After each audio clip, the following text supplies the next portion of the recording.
तो दोस्तों AI hub में आपका बहुत बहुत स्वागत है। तो फोक्स आज हम लोग यहाँ पर पांडास का पार्ट 5 को यहाँ पर स्टार्ट करेंगे और आज हम लोग यहाँ पर पांडास जेसन डेटा फ्रेम के साथ में डील करेंगे और डेटा फ्रेम जेसन किस तरीके से हम लोग यहाँ पर क्रिएट कर सकते हैं उसके बारे में आज हमारा ये डिस्कशन होगा इस सेशन के अंदर। तो फोक्स बिना टाइम को वेस्ट किए करते हैं अपने सेशन को स्टार्ट और समझ लेते हैं सारे जेसन डेटा फ्रेम के concepts and then practically Python के साथ उसको इम्प्लीमेंट करेंगे और समझ लेंगे और ज़्यादा क्लियर तरीके से। तो चलते हैं अब बिना टाइम को वेस्ट किए और करते हैं अपने सेशन को स्टार्ट और समझ लेते हैं पांडास के साथ हम किस तरीके से जेसन डेटा फ्रेम को यहाँ पर क्रिएट कर सकते हैं।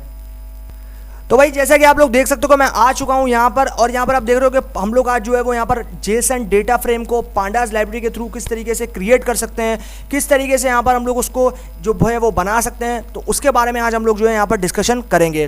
तो सबसे पहले हम लोग स्टार्ट करते हैं। यहाँ पर आप देख सकते हो कि creating a data frame with dictionary. तो हम लोग जो है किसी भी अगर आपको कोई भी डेटा फ्रेम क्रिएट करना है तो उसके लिए आपको डिक्शनरी बनाना पड़ेगा और डिक्शनरी के अंदर लिस्ट पास करना पड़ेगा या फिर डिक्शनरी के अंदर वो वैल्यूज पास करनी पड़ेगी जिनके रिगार्डिंग आप जो है वो डेटा को क्रिएट कर रहे हो। अब दोस्तों मैं अगर आपसे बात करता हूँ ना यहाँ पर इस चीज़ की, तो आप यहाँ सिंपली देख सकते हो कि हम लोग जो है आज यहाँ डेटा फ्रेम को क्रिएट करेंगे with the help of dictionary और वो जो डेटा फ्रेम होगा वो बेसिकली जेसन डेटा फ्रेम होगा। तो मैंने आपको CSV के साथ भी जो है प्रीवियस सेशंस के अंदर जो है वो बता चुका था, एक्सप्लेन कर चुका था कि हम लोग किस तरीके से CSV मेथड के थ्रू जो है यहाँ पर हम लोग डेटा फ्रेम को क्रिएट करते हैं। तो आज हम लोग यहाँ पर देखने वाले हैं कि हम लोग जेसन के साथ किस तरीके से यहाँ पर डेटा को जो है वो क्रिएट कर सकते हैं।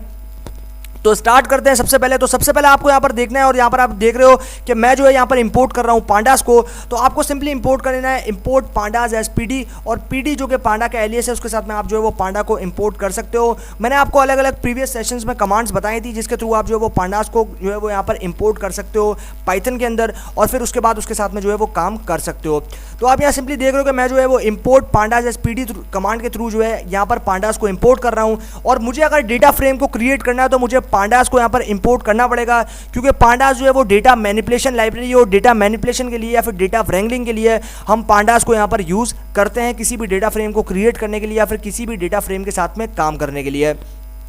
तो आप यहाँ पर सिंपली देख सकते हो कि मैं जो है यहाँ पर सबसे पहले डेटा बना रहा हूँ। यहाँ पर मेरा ये डेटा जो है ये मेरा मेन ऑब्जेक्ट रहेगा जिसमें मेरे पास यहाँ पर मैं डिक्शनरी बना रहा हूँ। तो आप सिंपली यहाँ पर देख सकते हो कि मैंने जो है सबसे पहले अपना ऑब्जेक्ट बनाया जिसको मैंने डेटा का नाम दिया। उसके बाद जो है मैंने यहाँ पर एक डिक्शनरी जो है वो बना दी। तो आप यहाँ देख रहे हो इस ब्रैकेट को जो है वो ब्रैकेट कर्ली ब्रैकेट ये डिक्शनरी होता है। तो आप यहाँ देख रहे हो डिक्शनरी इसके थ्रू मैंने यहाँ पर बनाया। उसके बाद में मैंने जो है कुछ वैल्यूज़ यहाँ पर पास कर दी। तो ये जो है ये मेरी यहाँ पर डेटा की हेडिंग यानी कि ये जो है मेरा ड्यूरेशन ये क्या है, ये मेरे कॉलम की हेडिंग होगी यानी कि ये मेरा कॉलम होगा जिसकी मेरी मेन हेडिंग होगी ड्यूरेशन। उसके बाद मैं यहाँ पर जो है मैं यहाँ पर कुछ वैल्यूज दे रहा हूँ। तो आप यहाँ पर सिंपली देख रहे हो कि जो जीरो इंडेक्सिंग वैल्यू है 60 की, 1 जो है वो इंडेक्सिंग वैल्यू है 60 की, 2 जो है वो इंडेक्सिंग वैल्यू है 60 की, 3 जो है वो इंडेक्सिंग वैल्यू है 45 की, 4 जो है वो भी इंडेक्सिंग वैल्यू है 45 की। तो ये जो आपको 0 1 2 3 4 5 तक जो आपको यहाँ पर नंबर्स दिख रहे हैं वो यहाँ पर इंडेक्सिंग वैल्यू यानी कि इस 0 इंडेक्स पे जो है वो 60 प्रेजेंट होगा, 1 इंडेक्स पे जो है 60 प्रेजेंट होगा, 2 पे भी 60 प्रेजेंट होगा, 3 पे भी 45 प्रेजेंट होगा,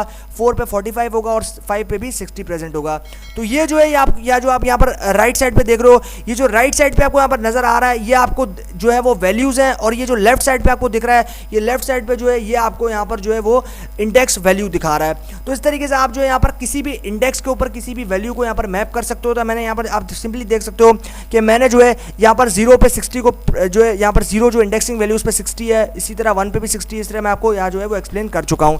तो अभी जो है हम लोग ने यहाँ पर इस कॉन्सेप्ट को तो समझ लिया। अभी हम लोग यहाँ पर चलते हैं पाइथन में और पाइथन जुपिटर नोटबुक में इन सारे जो कॉन्सेप्ट्स है जो कि हमने समझे हैं बेसिक लेवल पे उसको अभी जो है हम लोग यहाँ पर पाइथन के साथ इंप्लीमेंट कर लेते हैं और जो है वो समझ लेते हैं कि किस तरीके से हम लोग यहाँ पर इसके साथ में बना सकते हैं एक डेटा फ्रेम को।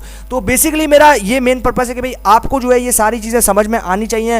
ये जो Jason data frame, CSV data frame, अलग अलग फाइल फॉर्मेट, TSV जैसे मैंने आपको बात की थी, तो इसलिए मैं आपको बता रहा हूँ क्योंकि जब हम लोग एनालिसिस करेंगे, जब हम लोग डेटा के साथ यहाँ पर एनालिसिस परफॉर्म करेंगे, जब डेटा के साथ मैनिपुलेशन करेंगे, डेटा के साथ विजुअलाइजेशन करेंगे, तो तब जो है आपको कोई भी कन्फ्यूजन ना हो कि मुझे ये चीज़ में जो है वो प्रॉब्लम है, क्योंकि अभी आप लोगों को मैं सारी चीज़ें यहाँ पर एक्सप्लेन कर चुका हूँ और बाद में जब आप डेटा एनालिसिस करोगे, जब मैं आपको डेटा एनालिसिस करवाऊँगा तो बाद में जो है आपको कोई भी किसी भी तरह की प्रॉब्लम जो है वो फेस नहीं करनी पड़ेगी। तो अभी चलते हैं हम लोग बिना टाइम को वेस्ट किए अपना जुपिटर नोटबुक में और करते हैं इन सारे कॉन्सेप्ट्स को वहाँ पर जाके इम्प्लीमेंट।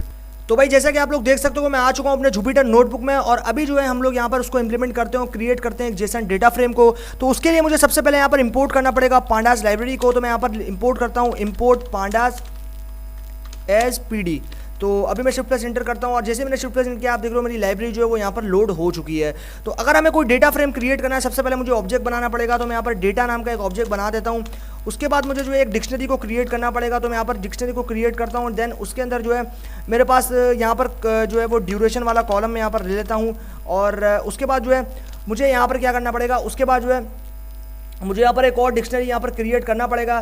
तो यहाँ पर मैं एक डिक्शनरी क्रिएट करता हूँ, और सबसे पहले मुझे यहाँ पर इंडेक्सिंग वैल्यू देनी है। तो यहाँ पर मैं 0 इंडेक्सिंग वैल्यू देता हूँ, उसके बाद कोलन, उसके बाद मुझे यहाँ पर कुछ वैल्यूज़ देनी पड़ेंगी, एंड देन उसके बाद वापस से मैं यहाँ पर इंडेक्सिंग वैल्यू दूंगा, एंड देन कॉलन, उसके बाद मुझे यहाँ पर कुछ और वैल्यूज़ यहाँ पर जो है वो देनी पड़ेगी। तो मैं यहाँ पर वैल्यूज़ को सेट कर लेता हूँ, और उसके बाद हम लोग जो है यहाँ पर एक डेटा फ्रेम को उसके साथ में जो है वो क्रिएट करके देखते हैं। तो अभी जो है मैं यहाँ पर कुछ वैल्यूज़ जो है यहाँ पर प्रोवाइड करता हूँ, और यहाँ पर मैंने 3 तक इंडेक्सिंग दे दी है। उसके बाद अभी मैं क्या करता हूँ, अभी मैं जो है यहाँ पर इस चीज़ को देखता हूँ, और अभी हम लोग यहाँ पर 4 इंडेक्सिंग वैल्यू दे देते हैं, एंड देन कोलन, उसके बाद मुझे यहाँ पर 67 को सेट करना पड़ेगा, और उसके बाद मुझे इंडेक्सिंग वैल्यू यहाँ पर 5 देनी पड़ेगी, देन कोलन देना पड़ेगा, उसके बाद मुझे यहाँ पर 78 देनी पड़ेगी। तो इस तरीके से मैंने जो है यहाँ पर, तो आप यहाँ पर देख रहे हो कि इंडेक्सिंग नंबर 0 पे 12 प्रेजेंट है, इंडेक्सिंग नंबर 1 पे 34, इंडेक्सिंग नंबर 2 पे 45, इंडेक्सिंग नंबर 3 पे 56, इंडेक्सिंग नंबर 4 पे 67, और इंडेक्सिंग नंबर 5 पे 78 यहाँ पर प्रेजेंट है। अभी हम लोग क्या करेंगे, अगर मुझे इस ऑब्जेक्ट को यहाँ पर डेटा फ्रेम की शक्ल देनी है, प्रिंट करना है डेटा फ्रेम को, तो मुझे क्या करना पड़ेगा, मुझे यहाँ पर जो है एक नया ऑब्जेक्ट बनाना पड़ेगा। तो मैं एक नया ऑब्जेक्ट बना देता हूँ DF, और उसके बाद जो है मुझे यहाँ पर pd.data_frame, और डेटा फ्रेम में याद रखना जो D है वो कैपिटल रहेगा और F है वो भी कैपिटल रहेगा। तो यहाँ पर आपको ये चीज़ ध्यान रखनी है, अगर आप यहाँ पर मिस्टेक करोगे तो आपके पास जो है वो एरर आ जाएगा। तो आपको जो है यहाँ पर दोनों चीज़ें बड़ी रखनी है। उसके बाद जो है आपका जो मेन फ्रेम है उसको आप यहाँ पास कर देंगे, तो आपके पास यहाँ पर डेटा आपने बनाया था, एंड देन अगर आपको उसको प्रिंट करना है तो आप सिंपली जो है यहाँ पर प्रिंट फंक्शन को यूज़ करोगे, और आपका जो ऑब्जेक्ट जो कि आपने सब ऑब्जेक्ट बनाया था इसको आप यहाँ पर पास करोगे, एंड देन एग्जीक्यूट करोगे, तो आपके पास जो है यहाँ पर आप देख सकते हो डेटा जो है यहाँ पर बनकर आ चुका है, फ्रेम जो है वो आपके पास यहाँ पर बनकर आ चुका है। तो आप यहाँ सिंपली देख सकते हो कि 0 पे जो है वो आपके पास यहाँ पर 12 प्रेजेंट है, 1 पे 34 प्रेजेंट है, इंडेक्स नंबर 2 पे 45 प्रेजेंट है, इंडेक्स नंबर 3 पे 57, 4 पे 67 और 5 पे 78। तो इस तरीके से आप जो है वो डेटा फ्रेम को यहाँ पर क्रिएट कर सकते हो, डेटा फ्रेम को जो है आप यहाँ पर देख सकते हो। तो इस तरीके से भाई हम लोगों ने यहाँ पर देख लिया कि हम लोग किस तरीके से यहाँ पर पांडास लाइब्रेरी के थ्रू एक डेटा फ्रेम को यहाँ पर क्रिएट कर सकते हैं जेसन को, और इस तरीके से हम लोग यहाँ पर इसके साथ में डील कर सकते हैं। तो इस तरीके से हम लोग यहाँ पर इसके साथ में डेटा फ्रेम हम लोगों ने जो है वो यहाँ पर क्रिएट कर लिया है। और मान लो अगर मुझे कोई और कॉलम भी जो है इसके साथ यहाँ पर ऐड करना है, तो उसके लिए जो है मुझे यहाँ पर एक मान लो कि अगर मुझे यहाँ पर टाइम को ऐड करना है, तो मैं यहाँ पर टाइम को ऐड कर लेता हूँ, और मुझे जो है यहाँ पर एक कोलन देना पड़ेगा, देन मुझे कुछ डिक्शनरी यहाँ पर बनाना पड़ेगा। तो मैं यहाँ पर जो है कुछ डिक्शनरी बना लेता हूँ, और मान लो कि मुझे जो है यहाँ पर टाइम कुछ दे देता हूँ मैं यहाँ पर, तो यहाँ पर मैं कुछ टाइम जो है वो यहाँ पर दे देता हूँ, और यहाँ पर मान लो कि मैं एक देता हूँ 12 PM, उसके बाद मैं दे देता हूँ यहाँ पर मान लो दे देता हूँ यहाँ पर 1, उसके बाद मैं यहाँ पर दे देता हूँ कुछ और टाइम जैसे 4 दे देता हूँ। तो ये मेरे पास कुछ वैल्यूज़ आ गए, उसके बाद यहाँ पर 7 दे देता हूँ, फिर 8 दे देता हूँ। तो इस तरीके से मेरे पास कुछ वैल्यूज़ यहाँ पर आ चुकी हैं। अभी हम लोग उसको देखते हैं। तो यहाँ पर हमारे पास एक एरर आ चुका है क्योंकि हमने यहाँ पर टाइम को जो है वो इंडेक्सिंग नहीं दी। तो अभी हम लोग जो है यहाँ पर इंडेक्सिंग देनी पड़ेगी टाइम को।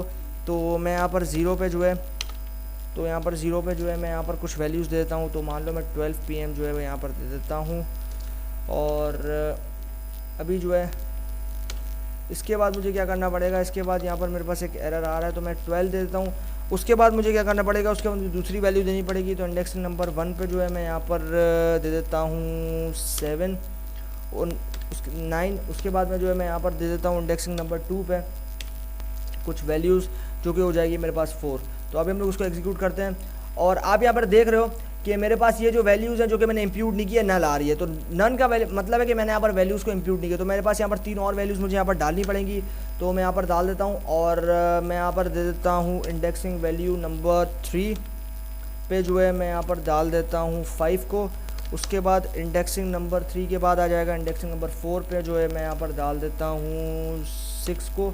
अभी हम लोग उसको एग्जीक्यूट करते हैं। तो एक वैल्यू अभी भी हमारे पास यहाँ पर मिसिंग है, तो अभी हम लोग यहाँ पर दे देते हैं एक और वैल्यू को। तो इंडेक्सिंग नंबर 5 पे जो है मैं यहाँ पर कुछ वैल्यूज़ दे देता हूँ, और यहाँ पर जो है मेरे पास आ जाएगा 2 आ जाएगा। अभी हम लोग तो आप यहाँ देख रहे हो कि मैंने जो है यहाँ पर ड्यूरेशन और टाइम को भी जो है वो यहाँ पर सेट कर दिया है। तो आप यहाँ देख रहे हो 0 पे जो है 0 इंडेक्सिंग पे जो है वो 12 प्रेजेंट है, 1 पे जो है वो यहाँ पर 9 प्रेजेंट है, यहाँ पर 2 पे जो है 4 प्रेजेंट है। इस तरीके से आप जो है यहाँ पर 2 कॉलम्स या फिर डेटा फ्रेम को यहाँ पर क्रिएट कर सकते हो डिक्शनरी के थ्रू। तो इस तरीके से भाई हम लोग जो है यहाँ पर इस डेटा फ्रेम के साथ में डील कर सकते हैं और डेटा फ्रेम के साथ में जो है यहाँ पर हम लोग काम कर सकते हैं और पांडास लाइब्रेरी के थ्रू हम लोग क्रिएट कर सकते हैं जेसन डेटा फ्रेम और CSV डेटा फ्रेम।